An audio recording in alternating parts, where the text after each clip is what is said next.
Son las 3, las 2 en Canarias. Última hora en COPE. Estar informado.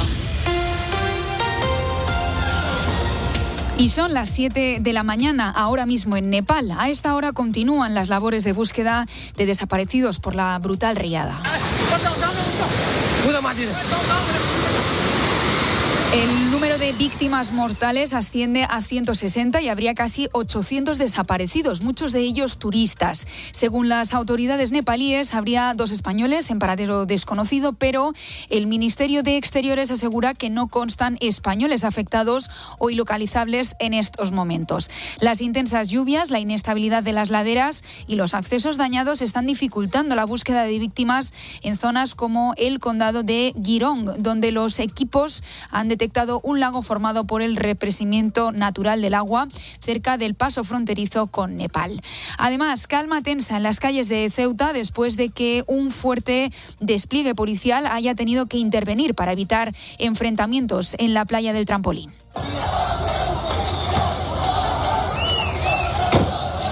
Enfrentamientos entre vecinos y migrantes. Más de 2.000 ceutíes han salido a protestar contra la situación que están viviendo en la ciudad autónoma.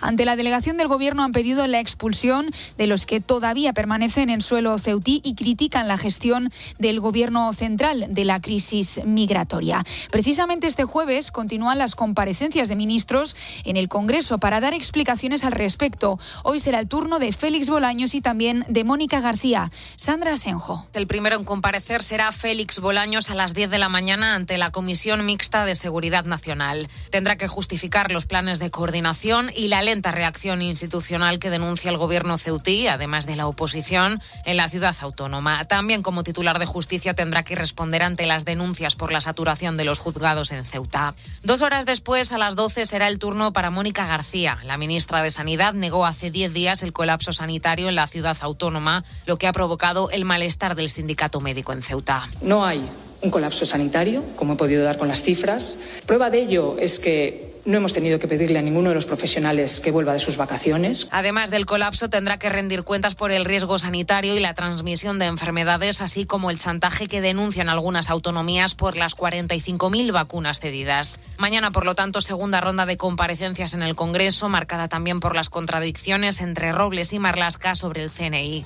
Precisamente, el turno del ministro del Interior en el Congreso llegará ya el viernes junto con Álvarez y el Masaiz. Importante hoy reunión entre las comunidades y el gobierno para el reparto de menores migrantes no acompañados.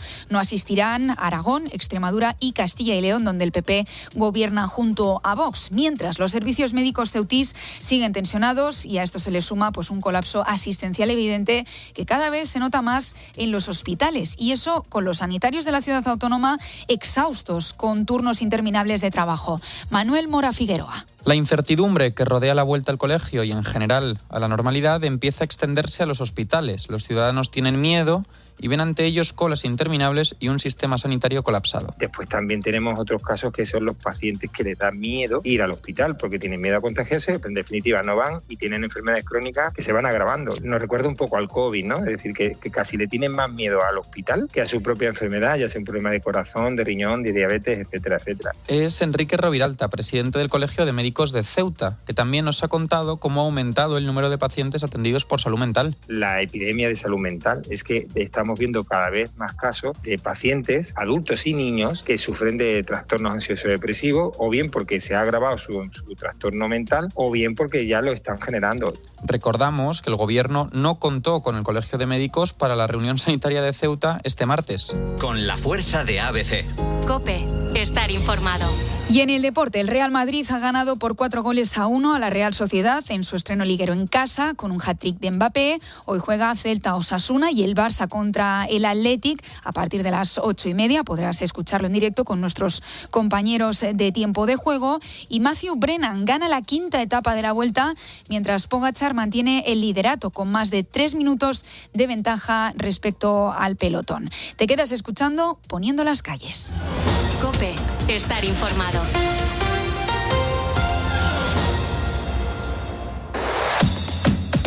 Carlos Moreno, El Pulpo. Poniendo las calles. COPE. Estar informado. Nos encanta saber que estás ahí. Yo soy Carlos Moreno, el Pulpo. Estamos poniendo las calles con los ponedores. ¿Cómo te encuentras? ¿Va todo bien? ¿Cómo llevas la noche, la madrugada? ¿Estás dispuesto a seguir escuchándonos? Lo digo más que nada porque ahora llega el momento de buscar entre todos los temas que han pasado esta temporada por el programa. Y toca recordar alguno de ellos, como este, por ejemplo. Y es que hasta ahora tenemos que ponernos un poquito mágicos, un poquito misteriosos, un poquito esotéricos para hablar de las leyendas y de los misterios que más nos interesan. A veces es de nuestro país, pero otras veces salimos de nuestras fronteras. Y todo esto lo contamos con la ayuda de nuestro experto en la materia, con José Talavera. ¿Qué tal? Muy buenas noches, José. Buenas noches, Bea, a todos nuestros amigos ponedores. Antes de empezar, vamos a contar de dónde vienen algunas expresiones que utilizamos habitualmente, pero de las que desconocemos su origen.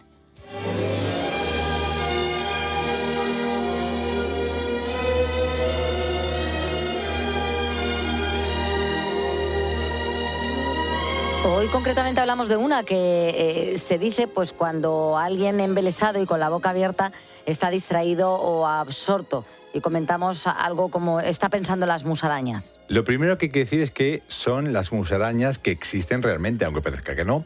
Mira, pues son un tipo de mamífero mucho más pequeño que un ratón y con apariencia similar. Sin embargo, no son roedores, están emparentados con los topos y su tamaño puede alcanzar los 15 centímetros o quedarse en apenas 3,5. Habla de contemplar las musarañas y la explicación de la expresión es mirar a otra parte que a donde se debe por estar distraído. Según parece, como las musarañas habitaban bajo la tierra, en los prados y campos se dice que esa persona está pensando en algo en las profundidades, enajenado de la realidad. Además, como resultaba que ese animal no tenía una utilidad como alimento para las labores, el significado se completaba. El aludido estaba pensando en algo alejado de la realidad y sin ningún valor. Como añadido para completar la explicación podemos acudir al diccionario de la RAE. Sí, porque en su cuarta acepción, una musaraña es una especie de nubecilla que se suele poner delante de los ojos. Pues venga, vamos hasta Cadaqués, ni más ni menos.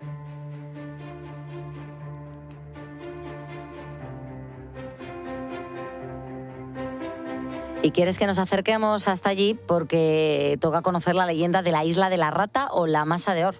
Vamos con leyendas. Mira, cuenta la leyenda que hace muchos años, en un lugar lejano, se descubrió una extensa isla formada totalmente de oro. Rocas, arena o agua, todo era de oro, hay que decirlo.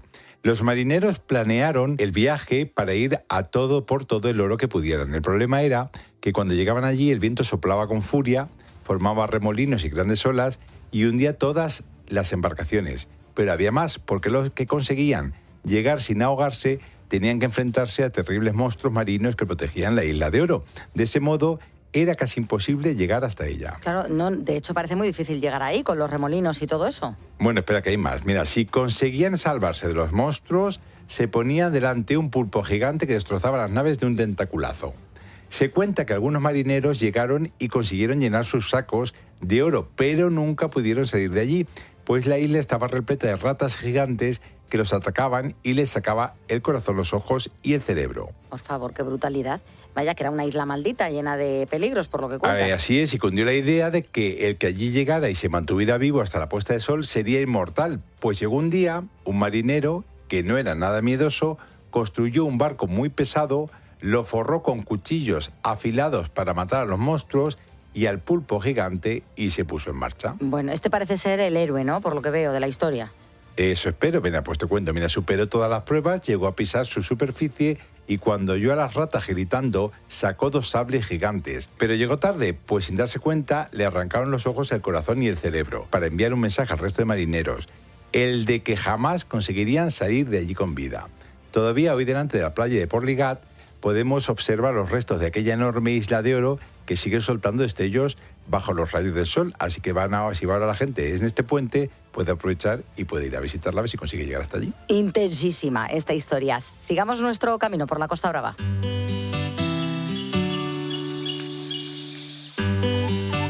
Y ahora nos pides acercarnos a la preciosa Lloret de Mar para conocer la leyenda de las monedas del americano de Lloret. Mira, cuando Nicolau Font-Image se fue a Cuba, era apenas un joven muchacho. Tras un largo viaje, llegó por fin al lugar soñado por muchos, la isla caribeña, hasta Jarú concretamente, pero pronto comenzó a echar de menos Lloret de Mar. Su tío había conseguido recaudar una gran fortuna y a su muerte quiso dejar su legado a su sobrino tan estimado, ¿no? El joven Nicolau continuó incrementando su fortuna y despertando la envidia de medio mundo. Aprendió mucho del mundo de los negocios, descubrió nuevas dotes para negociar y persuadir, por lo que en poco tiempo alcanzó una enorme riqueza. Por lo que parece, por lo que nos cuentas, hacía buenos negocios. Sí, y a cabo de los años regresó a Lloret, como hicieron otros muchos americanos, con semblante de triunfador y dispuesto a ostentar su riqueza y vivir de la renta de sus propiedades. Lucía trajes de elegante diseño, comía en platos y cubiertos de oro, evitaba relacionarse con los viejos amigos de la niñez y dejó de acudir a ciertos eventos que creía que no estaban a su nivel. Seguramente por ese motivo fue conocido como el Conde de Jaruco, apodo que también dio nombre a su casa. Vamos, un snob. Podemos decir que había perdido la humildad por culpa del dinero, que esto es bastante habitual. Evidentemente lo es. Con tan solo 30 años, Nicolau Font compró la finca rústica de Sant Pere del Bosc de Lloret, que se había sacado a subasta en 1860 y por la que decidió pagar 200.000 reales concretamente. En su rehabilitación invirtió gran parte de su fortuna. Algunos pensaron que lo hacía para purgar sus pecados y excesos en los que gastaba descomunales cantidades de dinero.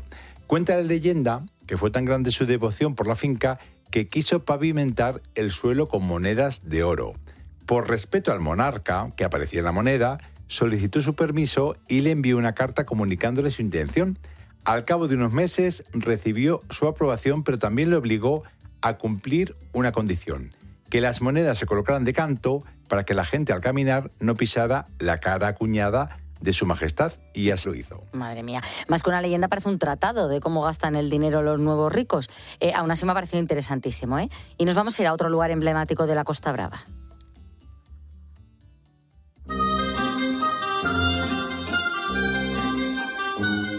Ahora pasamos por el Alt Empordà para hablar de la leyenda de la playa de los muertos de Colera. Vamos a hablar de la tradición religiosa que se celebra el Día de Todos los Santos, una jornada especial en la que se recuerda y rinde homenaje a los difuntos, personas queridas que ya no están con nosotros. En ese día tan señalado, los pescadores y cazadores cesaban su actividad, ya que hubiera sido una ofensa para las ánimas de los que habían muerto, y recordaban la advertencia de que aquellos que no lo respetasen corrían el riesgo de caer en desventura, tanto ellos como sus familias. Sin embargo, y desoyendo la advertencia, un día de Todos los Santos, un grupo de pescadores de Colera y otro del Port de la Selva salieron a faenar y a calar las redes y el palangre. Bueno, pues cuenta la leyenda que a la mañana siguiente, cuando los de Colera quitaron las redes, en lugar de las capturas de pescado, recogieron esqueletos humanos y que en cada anzuelo de los palangres de los pescadores del Port de la Selva colgaba una calavera. Desde entonces, y a raíz de aquel increíble hecho, la playa de Engonxa, de Colera, se recuerda como la playa de los muertos. Tremenda la historia. Seguimos adelante en la Costa Brava.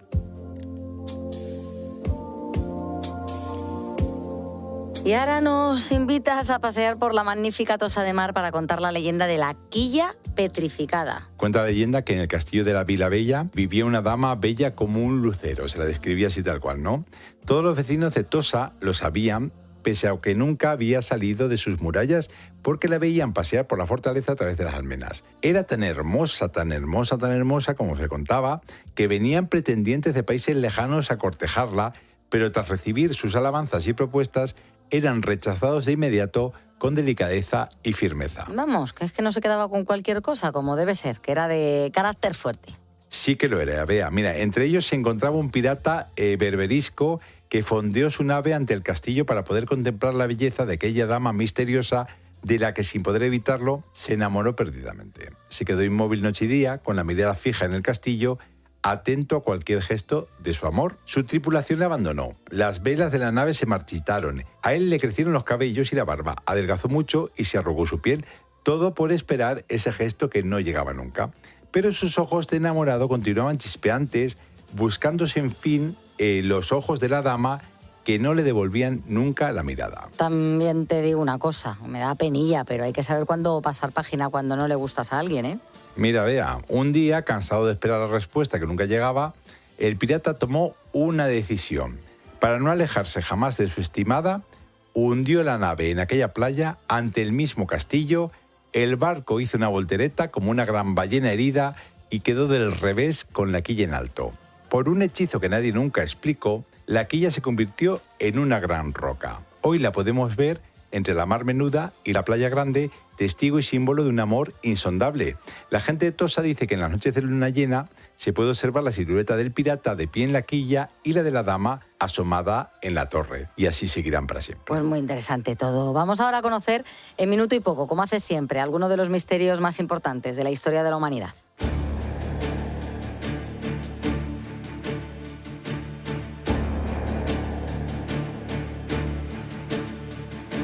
Esta noche nos relatas un estudio que respalda las historias bíblicas de la ciudad donde se librará el Armagedón durante el juicio final. ¿De qué estamos hablando, José? Mira, hay nuevas evidencias arqueológicas de la antigua ciudad de Meguido. Según el libro del Apocalipsis, la ubicación de la batalla final, Armagedón, que se le llama, que respaldan la historia bíblica de un rey israelí y un faraón egipcio que se enfrentaron allí hace 2600 años o más. Según la Biblia, el rey Josías del reino de Judá se enfrentó al faraón egipcio Necao II en Meguido en el año 609 a.C.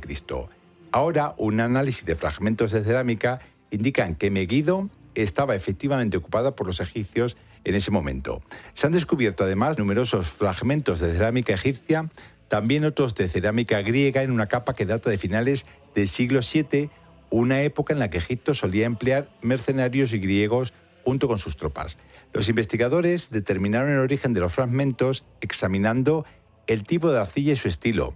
Dichos fragmentos respaldan los relatos bíblicos de que las fuerzas egipcias estaban en Meguido durante el reinado de Josías. Pero los hallazgos no constituyen evidencia directa de que Josías estuviera presente en la batalla.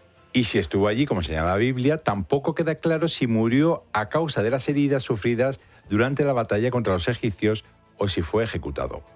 Posteriormente se dijo que su muerte predijo la caída de Jerusalén en el año 586 a.C. ante los neobabilonios bajo el mando de Nabucodonosor II. Sus fuerzas destruyeron el primer templo, también conocido como el Templo de Salomón. El enfrentamiento de ambos gobernantes se describe de forma diferente en dos lugares distintos de la Biblia. En cuanto a Meguido, sus ruinas se encuentran actualmente en un parque nacional a unos 30 kilómetros al sureste de Haifa.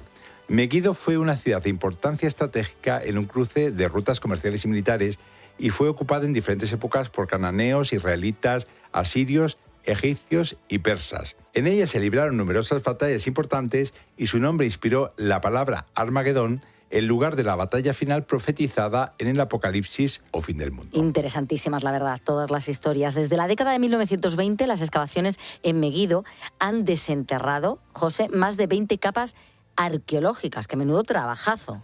Mira, la capa con fragmentos de cerámica egipcia y griega descrita en el último estudio se encuentra entre varias capas que datan de después del 732 a.C., cuando los registros indican que Meguido fue conquistada por los neoasirios bajo el reinado de Tiglat-Pileser III. Según la Biblia, el reino del norte de Israel cayó ante los neoasirios unos 10 años después, tras lo cual se produjo la expulsión de las tribus perdidas de Israel. Bueno, pues muy interesante, la verdad, este tema. José Talavera, como siempre, gracias por hablarnos de estos descubrimientos y también de las leyendas y misterios de la Costa Brava, que tanto nos gustan. La semana que viene, si te parece, volvemos con nuevas historias que contar, ¿vale? Y bueno, y os recuerdo que estamos en Instagram y Facebook en @JoseTalaveraVisual. Un abrazo. Venga, disfruta tú también. Un abrazo.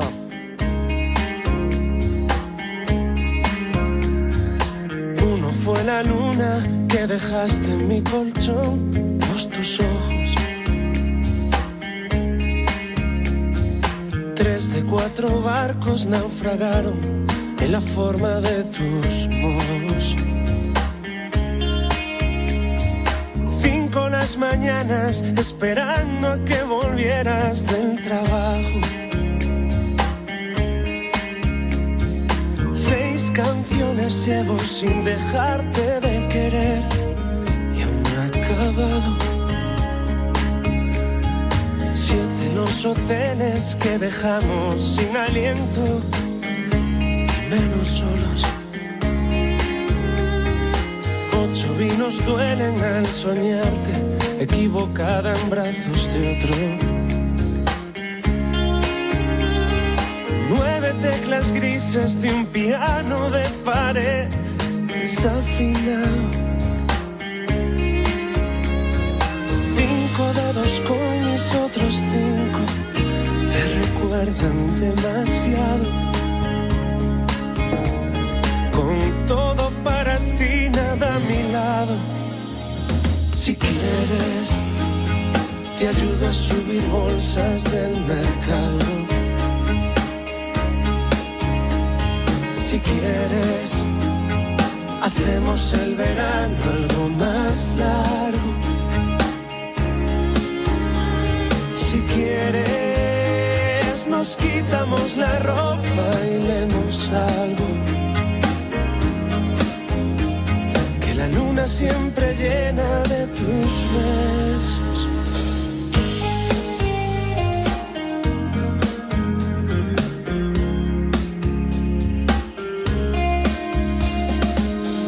Taxis libres enfadados, mientras tú y yo de la mano. 12 los reclutas que pasaron por tu campo concentrado. 13 buena suerte si es que pasas sin maletas por mi barrio. Y puede que el 14 de febrero se nos junte con los labios. Con todo para ti, nada a mi lado. Si quieres, toda canción de amor lleva tu nombre. Si quieres, decimos a Sabina que nos nombre. Si quieres, buscamos en el cielo más razones. Que la luna es niña que juega y se esconde. Seguimos poniendo calles en COPE. Yo soy Carlos Moreno, el Pulpo. Tú, por escucharme, eres un ponedor y sabes que la radio no para. Los ponedores lo sabéis perfectamente. Cada noche preparamos un montón de temas para ti, pero no hay que olvidar que durante el resto del día nuestros compañeros hacen lo mismo y ofrecen una programación muy completa. Nosotros lo recuperamos y merece la pena que estés atento. Aquí los ponedores somos solidarios con los compañeros.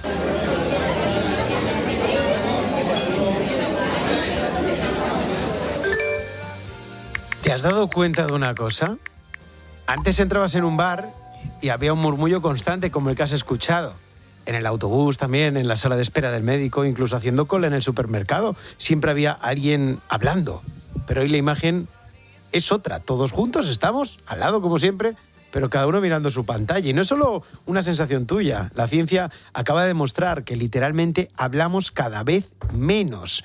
Según un estudio publicado de forma reciente, aseguran que en apenas 15 años, Matías Mel y Valeria Pfeiffer son los que firman este estudio, aseguran que en apenas 15 años hemos reducido nuestras conversaciones diarias un 28%. Hemos pasado de decir unas 16.000 palabras al día a poco más de 12.700. Pero la pregunta es evidente, ¿estamos dejando de hablar o simplemente estamos hablando de otra manera? Agredano, ¿cuál es tu opinión? Bueno, que pasamos demasiado tiempo con el móvil. Yo no quiero ser un viejo gruñón, aunque me estoy convirtiendo en eso, pero sí te das cuenta, sobre todo, no sé el cómputo total, pero la cantidad de conversaciones que interrumpe el móvil.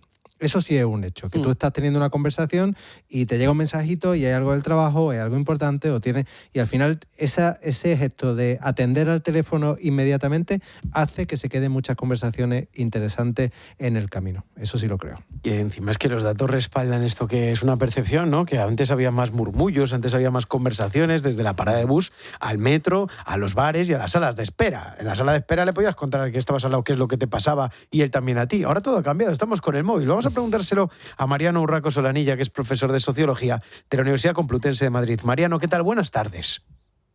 ¿Qué tal, Israel? Muy buenas tardes y buenas tardes a toda la audiencia. ¿Te sorprende el estudio? Esto de que hablamos un 28% menos, que decimos, hemos pasado de decir 16.000 palabras al día a poco más de 12.700. ¿Te sorprende o crees que es lógico? Bueno, la verdad es que hay estudios para todo, como bien sabéis, ¿no? Entonces habría que verlo un poco más a fondo, ver pues cómo se ha hecho, si se ha grabado en conversaciones reales para ver que la gente habla menos o si ha sido, digamos, un experimento. Pero bueno, la verdad es que me encaja bastante. Es decir, al hilo de lo que estáis comentando, quienes nos dedicamos a la sociología sí que hemos visto que hay como una tendencia hacia la aceleración, hacia las prisas, hacia la búsqueda de una eficacia, del venga, venga, venga, y eso de alguna manera explicaría en buena medida esta reducción de palabras, ¿no? Porque es como que la gente busca ser más rápido, ser más eficaz, y eso, pues de alguna forma podría ir en línea con estos resultados que comentamos aquí, que son un poco, pues eso, sorprendentes, sí. Claro, el estudio señala que hemos pasado a decir menos palabras, pero la realidad es que hablamos mucho por WhatsApp, enviamos audios, escribimos en redes. ¿Sí? ¿Esto es otra forma de hablar o es que de verdad hablamos menos? Es que es otra forma de hablar, efectivamente. O sea, la comunicación no solo es conversación cara a cara, que indudablemente es pues la más que tenemos más en mente cuando pensamos en ello, ¿no? Y cuando entendemos lo que es comunicarse a dos seres humanos, que es mirándose a los ojos y tal. Pero en realidad pues ya vemos que hay otras muchas formas de comunicarse. Y en línea con esto habrá que ver pues hasta qué punto la comunicación que se mantiene hoy en día con la inteligencia artificial también se puede llamar comunicación, ¿no? Hay muy interesante, porque si os fijáis, la propia inteligencia, cuando tú le preguntas cosas, ¿no?, te cuenta unas parrafadas tremendas. Entonces, bueno, hay veces que no es tan eficaz y porque se busca justamente eso, la cercanía con el ser humano, que está basado en muchas palabras. Es decir, es que nuestra forma de ser, y más específicamente quizá en España, está muy relacionada con hablar bastante, porque es la forma en la cual nos relacionamos unos con otros, a través de las conversaciones, y en ese sentido yo quiero reivindicar lo que muchas veces queda despreciado como la cháchara, ¿no? Es decir, las conversaciones más o menos triviales, preguntarle al vecino por cosas que no te interesan, pero que es a través de ese tipo de conversaciones como se genera el vínculo. Es decir, esto, el intercambio, la conversación, tiene mucha más profundidad de lo que a veces pensamos, ¿no? Cuando hablabais ahí de las salas de espera de los hospitales, ahí también se hace sociedad. El estudio señala como responsables a los smartphones, el teletrabajo e incluso las cajas de autopago de los supermercados, donde ya ni hablamos con el cajero muchas veces. Hay gente que elige lo de pasarlo por el autopago para tampoco tener que enfrentarse cara a cara a la cajero. Es heavy eso. Hay gente que ha salido ganando, con esto, porque hay gente tímida que también ha existido siempre, que a lo mejor está cómoda en este silencio relativo, ¿no? Oye, hay una imagen muy cotidiana, Mariano. A mí me ha sorprendido, ¿no? A veces voy por la tarde ahora por la calle, igual con mi mujer o con algún amigo, y vemos chavales jóvenes, adolescentes de la generación Z, sentados en el mismo banco, imagínate, que han quedado, y cada uno con su móvil. O sea, están mirando el móvil en vez de hablar entre ellos. Bueno, tenemos la duda de si están hablando entre ellos a través del móvil, ¿eh? Es decir, se han creado un grupo para hablar. Que también me genera esa duda. Claro, es decir, que se están mandando cosas o están, digamos, interaccionando, están juntos, o incluso eso, como bien dices, ¿no?, que estén hablando con gente que está muy lejos o viendo contenido, pero bueno, es verdad que es otra forma de estar juntos. Muy curioso, sí, efectivamente, este tipo de cambios culturales que tienen que ver con el desarrollo tecnológico, ¿no?, y lo que nos está suponiendo a nivel de sociedad. Ha calado mucho también la gente mayor, es decir, siempre tendemos, sobre todo tenemos una edad, a mirar a los jóvenes, pero y eso también se lo pregunto a nuestros expertos, también las personas mayores, digamos, también están cambiando sus hábitos sociales, ¿no?, por el móvil, no es algo exclusivamente de los jóvenes y de los nativos digitales. Totalmente.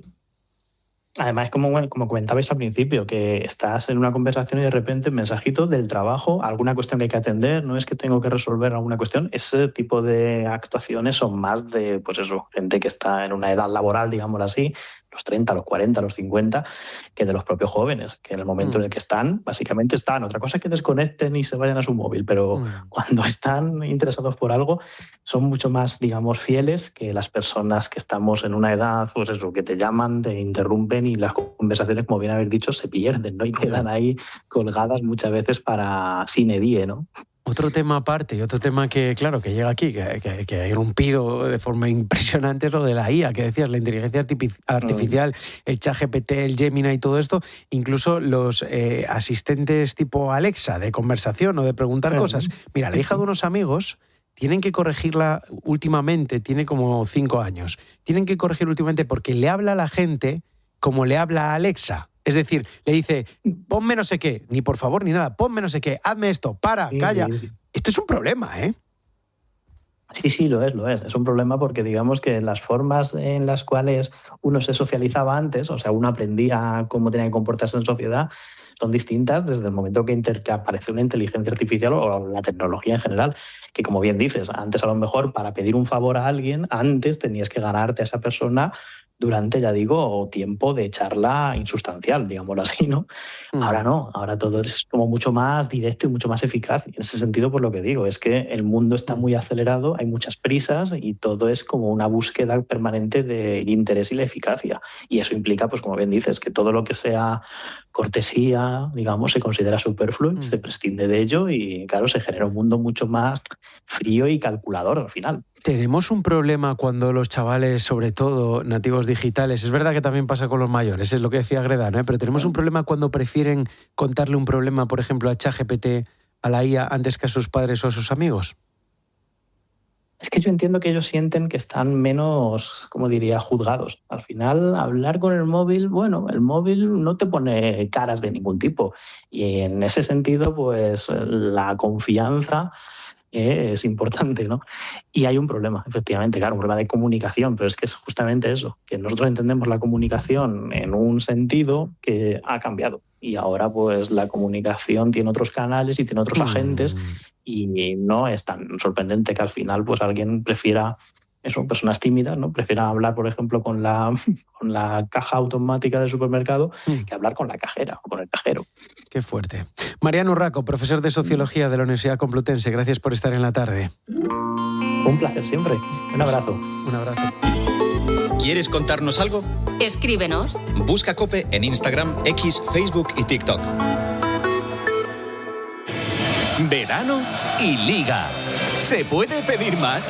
No sé yo, ¿eh? Este jueves desde las 8:30 de la tarde en COPE, Barcelona Athletic Club, Celta Osasuna. Se la prepara, va a tirar. Tiempo de juego con Paco González, Manolo Lama, Andrea Peláez y Eri Frade. Los números 1 del deporte. Soy Marc Márquez. En una carrera tienes que evitar que otros ocupen tu lugar. Y cuando proteges tu casa, también. Y es que, cuando cada segundo cuenta, en Verisur detectamos antes un intento de ocupación para dar aviso inmediato a la policía, enviándoles las pruebas necesarias para evitarlo. Para proteger tu casa frente al robo y la ocupación, confía en Verisur. Llama al 900-666-777. Verisur. En COPE seguimos en esta madrugada veraniega. Espero que no te esté afectando mucho el calor que estamos viviendo. Yo soy Carlos Moreno, el Pulpo. Llegan los meses de vacaciones y muchos de vosotros hacéis un parón para descansar y nos encanta que descanséis. Pero claro, os tiene que quedar claro que nosotros seguimos aquí. Y una de las cosas que hacemos es recordar lo mejor que ha pasado por nuestra antena en esta temporada 25-26.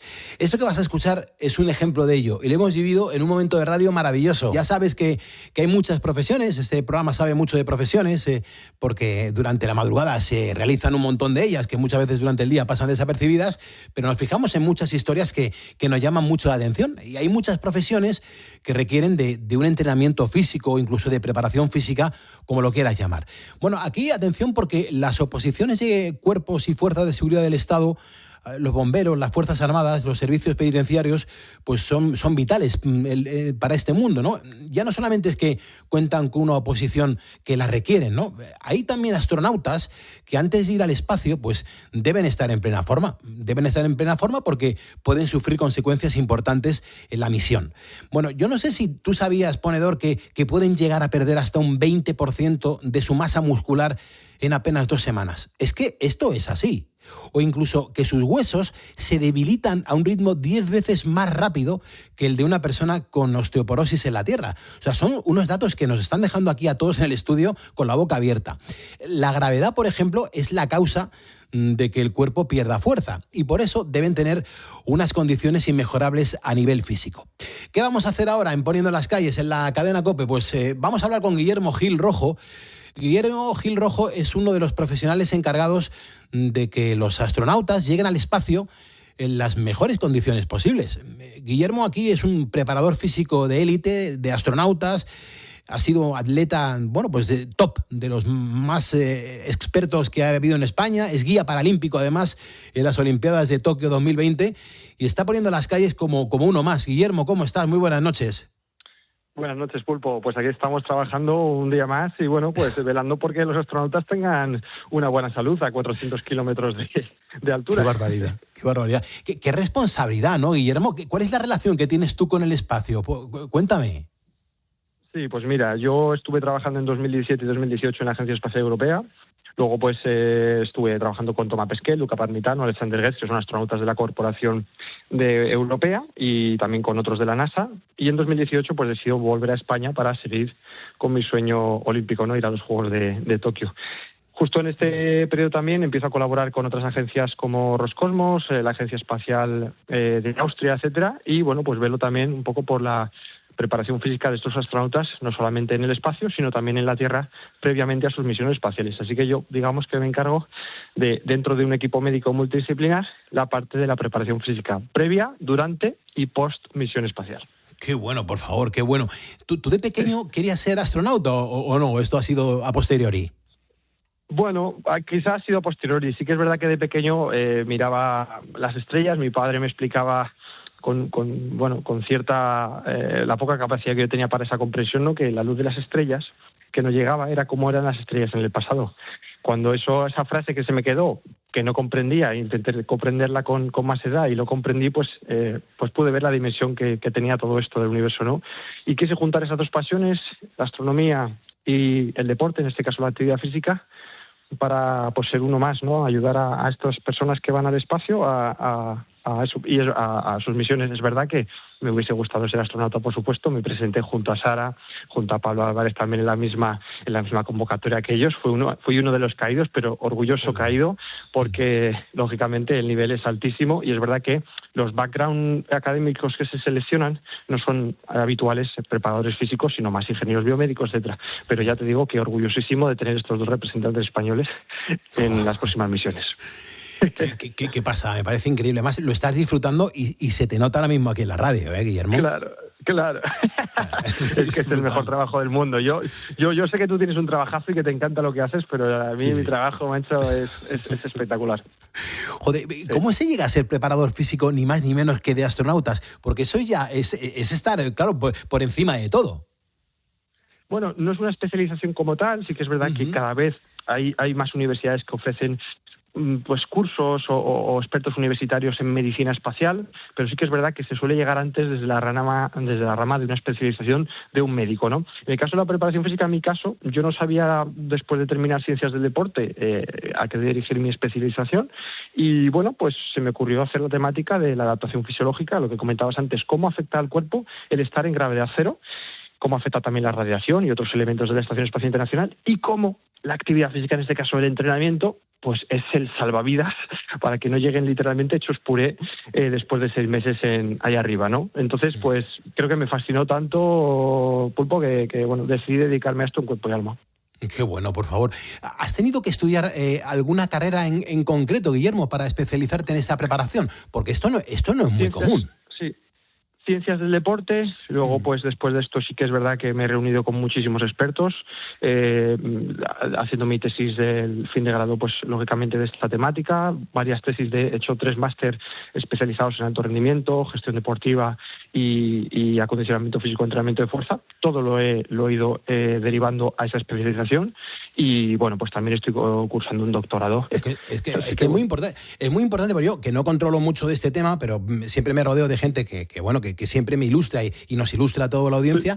Yo creo que aquí un astronauta, Guillermo, cuando entra en la nave, tiene que entrar en unas condiciones perfectas, ya no solamente psicológicamente, sino físicamente, y esto es importante. Sí, correcto, Pulpo. Como apuntas, tienen que estar sobre todo equilibrados, es decir, que tengan fuerza pero también flexibilidad, que tengan movilidad, que tengan una buena función cardiovascular, es decir, una buena resistencia.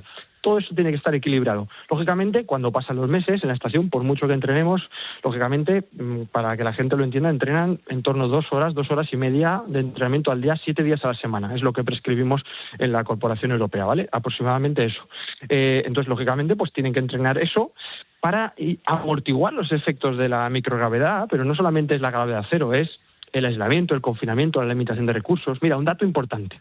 Aquí, por ejemplo, las calorías que consumimos, pues tenemos un sistema digestivo adaptado a operar en este tipo de gravedad. Allí hay cambios ya en el apetito debido a la falta de gravedad. Por tanto, la grelina, leptina, ese equilibrio, ¿no?, entre hambre y saciedad se disrumpe, comen menos de lo que necesitan para reparar músculo y, por tanto, ya no solamente es que les haga falta entrenar, sino es que necesitan comer más de lo que habitualmente comen.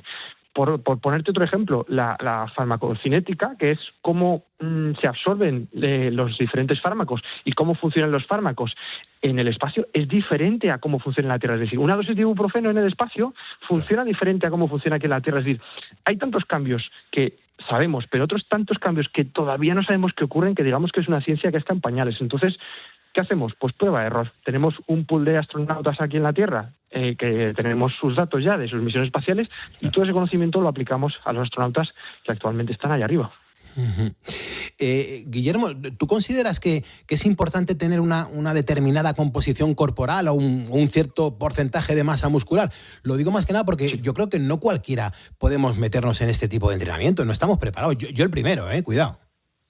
Pues te diré que no cualquiera, pero es un perfil mucho más común de lo que se piensa.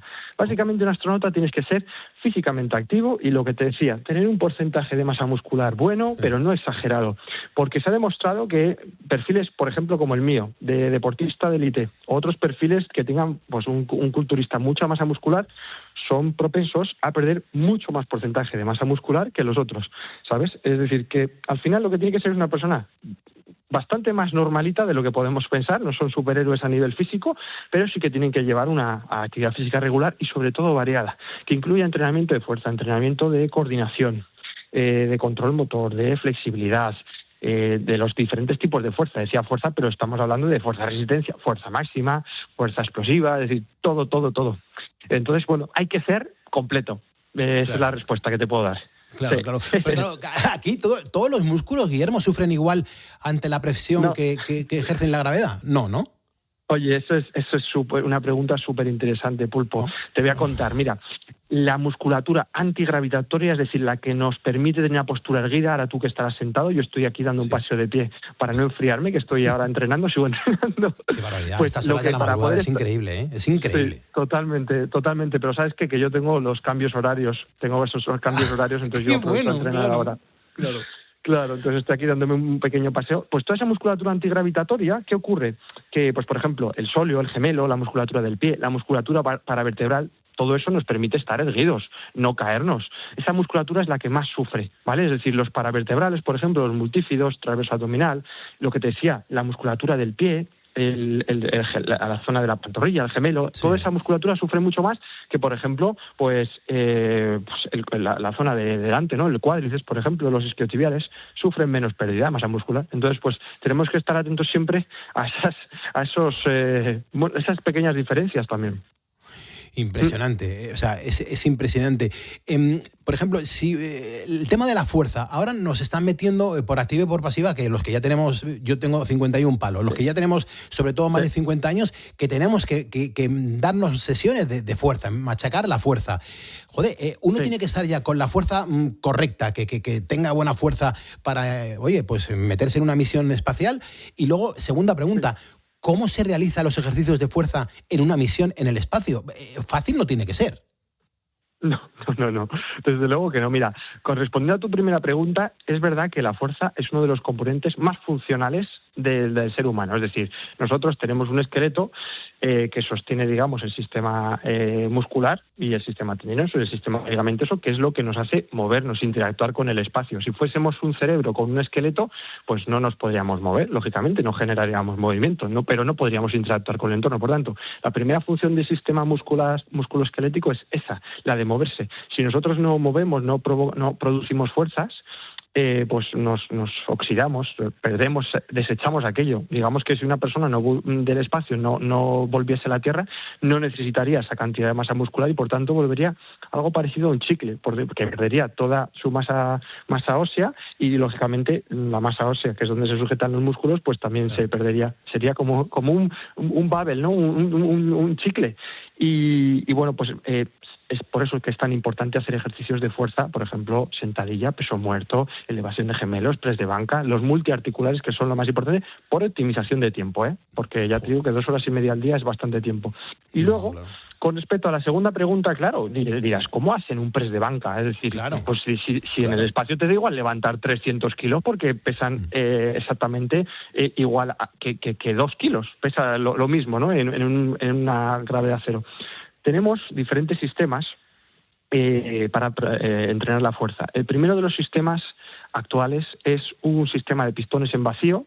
Esos pistones en vacío lo que te hacen es una resistencia que tú previamente cargas en la consola del dispositivo en sí, ¿vale? Dices, quiero poner 95 kilos, pues lo que te hace es una presión, esos pistones en vacío, esa barra te hace una fuerza equivalente a esos 95 kilos, equivalente a la Tierra, ¿vale? Gracias a eso puedes hacer ejercicios, como te decía, como sentadilla, press de banca, etcétera. No es exactamente igual, porque lógicamente en la Tierra tú tienes que, además de ejercer esa fuerza, equilibrarte, porque estás con una fuerza constante, ¿no?, hacia abajo, pero la verdad que es tremendamente útil para preservar la masa muscular en este caso. Y luego tenemos sistemas de reserva o backup por si falla este sistema, porque es muy complejo, y son sistemas pues más rudimentarios, las denominadas gomas, las gomas que podemos ver en cualquier gimnasio, en cualquier caso, que eso sí que no va a fallar, eso sabes que no va a fallar. La goma es la goma, y bueno, pues si falla un sistema tan complejo y hay que repararlo, pues que los astronautas puedan seguir entrenando con gomas o con poleas inerciales, que son pues también otros dispositivos que se inventaron precisamente para el espacio, pero que se utilizan, pues por ejemplo, habremos visto en fútbol, ¿no? Estos dispositivos que es una polea que tiras hacia arriba y con la misma intensidad que tiras hacia arriba te tira hacia abajo. Y bueno, pues con eso vamos haciendo día a día nuestra rutina de entrenamiento. Qué crack, por favor, Guillermo, qué crack. Oye, pues si hay un astronauta, por ejemplo, que sufre una lesión durante una misión y está ahí arriba, está en una misión espacial, ni más ni menos, ¿no? ¿Allí se puede hacer algún tipo de rehabilitación? ¿Qué es lo que se hace? ¿Cómo sale un poco, no sé, a rehabilitarse, a mejorar la situación en la que le ha tocado vivir? Pues mira, lo primero que entramos siempre es en el equipo médico mediante una buena diagnosis, un buen diagnóstico. Esto puede ocurrir. Lógicamente, lo primero y lo más importante es un buen diagnóstico, es decir, en el caso que dices una lesión, vale, vamos a ver la naturaleza de la lesión. ¿Es una lesión musculoesquelética? Pues corre menos urgencia. ¿Es una lesión a nivel cardiovascular? Cuidado, aquí hay que hacer un buen diagnóstico, porque si es pues una arritmia cardíaca, etcétera, hay que a tiempo hay que poder identificarlo y hacer un buen diagnóstico. Recordemos que allá arriba hay personas que tienen formación médica, hay alguna vez, en alguna ocasión, que han volado médicos que tienen una formación un poco más completa, pero lo que depende mucho es de los médicos del Centro de Control de Misión, los flight surgeons, que son los médicos de los astronautas, que se encargan de un buen diagnóstico. Si el diagnóstico es claro, pues se hacen los procedimientos. Hay procedimientos, Pulpo, para todo, es decir, todas las lesiones habidas y por haber, es decir, ¿tienes una rotura muscular? Vamos a ver, pues sí que hay ecografía. Lo que no hay, por ejemplo, es rayos X o resonancia magnética. Resonancia magnética por razones obvias de interferencia con sistemas electrónicos de la propia estación, ¿no? Pero básicamente, y ante la duda siempre va la seguridad del astronauta. Entonces, sí que hay, lógicamente, si es una lesión menor, pues se hace su diagnosis, se hace su tratamiento y se hace su rehabilitación, en último caso con los fisioterapeutas y los preparadores físicos, pero antes pasa por un proceso médico exhaustivo de vamos a ver qué ha pasado con una seguridad del 99,9%. Me encanta lo que estás contando, la sinceridad con la que nos hablas a los ponedores y sobre todo el control que tienes. O sea, es que da gusto hablar contigo, Guillermo. Además, joder, es que tú has tenido...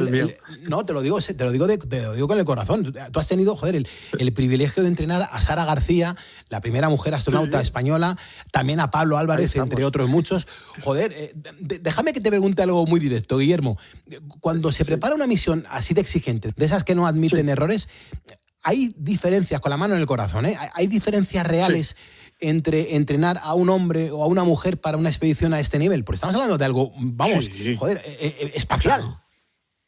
Sí, claro, hay que tener en cuenta muchos factores. Por ejemplo, las mujeres, a partir de cierta edad, la pérdida de masa ósea es mucho más acusada que los hombres. Pero por el contrario, las mujeres pierden menos cualidades que los hombres en general. Es decir, que hay muchas diferencias y hay que tener esas diferencias para preparar. Por ejemplo, pues hay que tener en cuenta pues el periodo, ¿no? En las mujeres astronautas también, pues para poder programar con pleno conocimiento. Es verdad que se someten a un tratamiento antes de la misión, que en muchas ocasiones pues les provoca una menorrea. Pero bueno, eso ya también depende mucho más del estrés y de otros factores en función también de la edad. Pero sí, con la mano en el corazón te digo que hay diferencias y que esas diferencias, igual que entre hombre y mujer, pues entre personas que tienen más masa muscular, menor masa muscular, es decir, todo aquí es individualizado y ha de ser así porque nos estamos jugando no solamente la vida de las personas, estamos jugando con experimentos científicos que van a cambiar en gran parte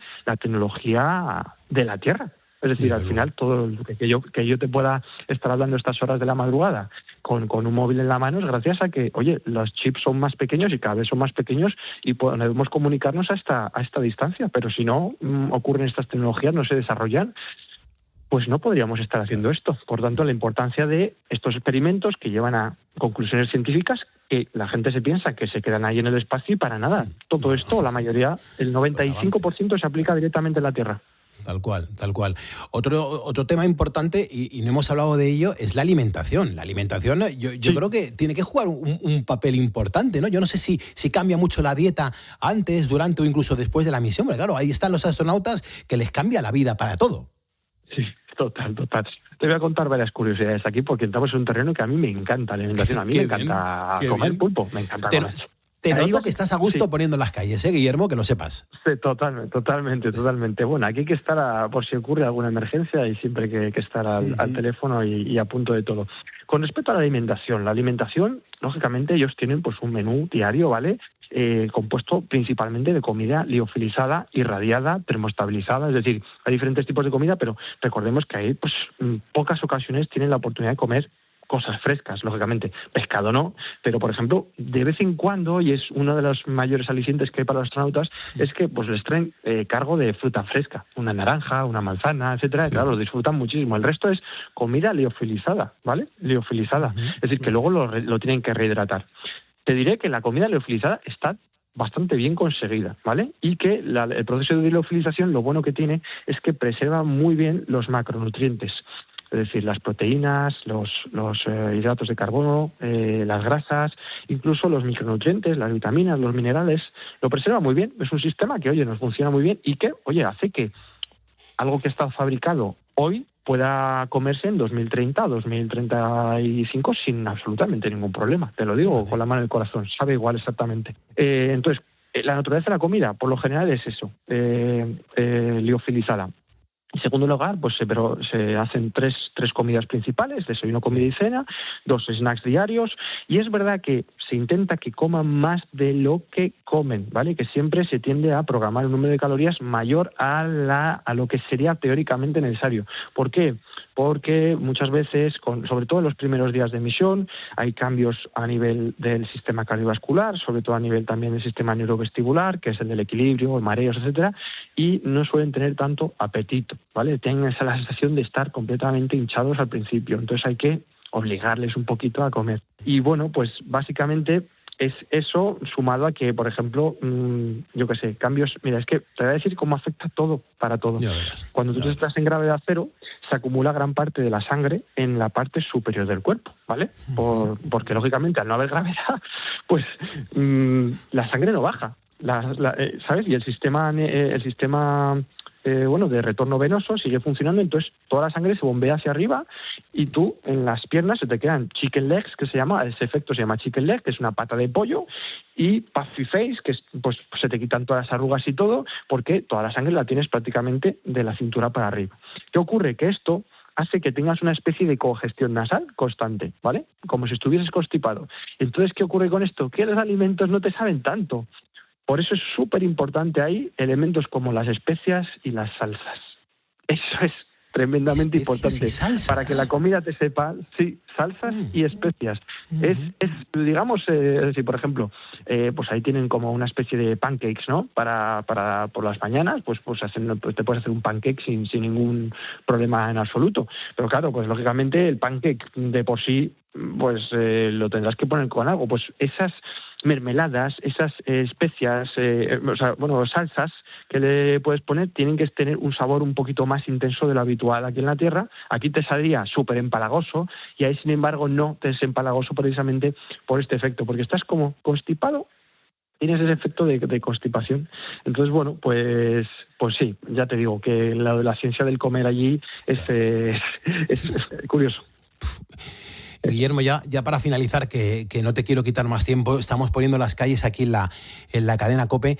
Claro, cuando regresan esos astronautas a casa, ¿cuánto tiempo tardan en recuperar su condición física normal? Y sobre todo también la psicológica, porque no nos podemos quedar en el tema de cómo afecta todo esto también a la cabeza, ¿eh? Pues te voy a contar, depende de los sistemas que estemos hablando. Musculoesquelético es una cosa, muscular, es una cosa, esquelético es otra, a nivel óseo es otra cosa, y cardiovascular otra, y bueno, neurovestibular también es otra diferente. Neurovestibular, es decir, o incluso, sí, en unos días están orientados, pero básicamente el protocolo que tenemos, lo que se tiene en la Agencia Espacial Europea es cuando llegan están 21 días completamente monitorizados, sobre todo los 3 primeros días van dirigidos a estudios de índole médica, ¿vale? Es decir, pues estudios de imagen, constantes vitales, están monitorizados. Del día 3 hasta el 21 ya empiezan un proceso de readaptación junto médicos, nutricionistas, fisioterapeutas, ingenieros biomédicos, preparadores físicos, todos. El día 21 se les da un alta, pero es un alta parcial, es decir, se van a casa con sus familias. Recordemos que durante muchos meses, incluso años, han estado entrenando, se van a la misión. Antes de la misión tienen que estar en cuarentena, lógicamente, para unos días de cuarentena, para estar plenamente estériles, para no llevar ningún tipo de bacteria o virus a la Estación Espacial Internacional y que se lea ahí arriba. Entonces, y después de la misión, tienen muchas ganas de ver a su familia, pero tienen que pasar antes por esos exámenes médicos. Por tanto, después del día 21... chao pescado, ¿vale? Es decir, como mira, ve con Dios porque ya llevas mucho tiempo, no esclavizado, pero oye, bajo el control de una lupa de la ciencia, porque al final esto es científico, y ya del 21 se les da el alta parcial. Entonces, por ejemplo, sistemas como el muscular, a los 2 meses ya suelen haber recuperado la función y casi la totalidad de la masa muscular. Pero la masa ósea, pues te diré que pueden tardar incluso años, o incluso hay casos en los que no han recuperado los niveles anteriores de masa ósea. Irrecuperable. Y eso, claro, irrecuperable, porque, claro, la pérdida de masa ósea a veces es tan severa. Imaginemos que el ratio aproximado es 1.2% mensual. Si tú estás 10 meses o si estás, por ejemplo, más de un año en el espacio, que ha habido casos que han estado más de un año continuo, pues puedes perder un 10, un 15% de masa ósea. Esto es importante, sobre todo para cierto tipo de huesos. La cadera, el fémur, que son más propensos a la carga axial, es decir, la carga andando, corriendo, etcétera, y por tanto son más propensos a romperse. Por tanto hay que tener muchísimo cuidado. Y claro, al no ser un tejido tan vascularizado, pulpo, pues no se recupera con tanta prisa como la masa muscular. Qué delicado. Pues Guillermo Gil Rojo, te agradezco que hayas estado aquí sufriendo o disfrutando la madrugada, porque la madrugada es maravillosa, se pueden hacer muchas cosas, y sobre todo que te reconocemos lo que haces, ¿no? Que preparas físicamente a los astronautas. Así que te doy las gracias de verdad por compartir con los ponedores cómo es esa preparación de un astronauta, pues ni más ni menos que antes de que vayan al espacio, con lo cual tú también tienes un trocito de las estrellas que hay por ahí arriba, ¿eh? Muchísimas gracias, de corazón. Gracias por la invitación y nada, buenas noches. Muy buenas noches. Gracias, Guillermo. Cuídate muchísimo. Seguimos poniendo las calles, en este caso, en la tierra. Gracias por estar levantando y acostando España.